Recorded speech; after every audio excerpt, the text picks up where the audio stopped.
Here's where you go. What's the underlying point? Well, the underlying point is, I mean, fundamentally, there's a structural change happening in that business, and so in the newspaper business. In the newspaper business. Well, in the entire media, in all branches of the media industry, but the newspapers are sort of front and center, topical.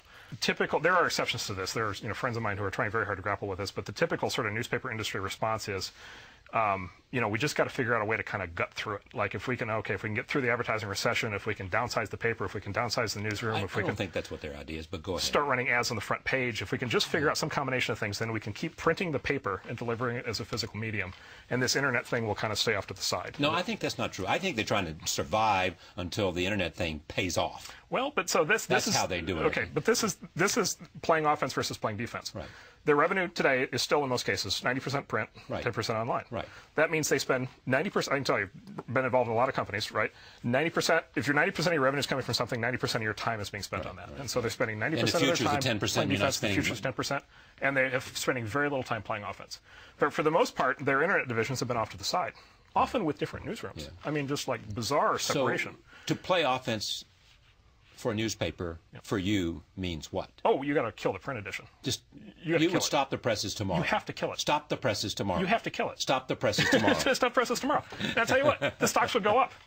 Look at what's happened to the stocks. The investors are through this. The investors are through the transition. Right. You talk to any smart investor who controls any amount of money, he will tell you that the game is up. Like, it's completely over. And so the investors have completely written off the print operations. There is no value in these stock prices attributable to print anymore at all. It's gone. So you would recommend to the owners of the New York Times stop printing paper? Oh, yeah, absolutely. You have to. You have to and take your losses. Yeah, you have to. Like a courageous person. Well, so chronic pain, acute pain. Right. How many years of, it's the music industry, same thing. How many years of chronic pain do you want to take to avoid taking a year of acute pain? Right. And by the way, the acute pain would be acute. Like, this is a big deal. I'm not saying that this wouldn't, you'd have to do massive layoffs. If 90% of revenues have gone away, then you've got a problem. You've got a problem. But you have to build for the future.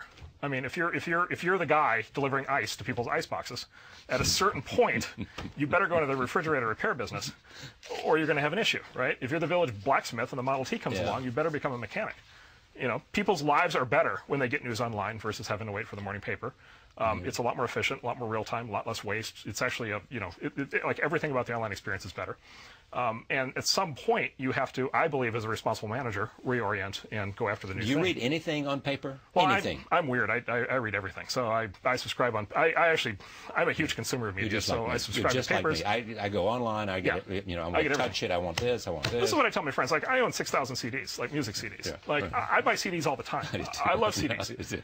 Yes. All they need are another million people like me.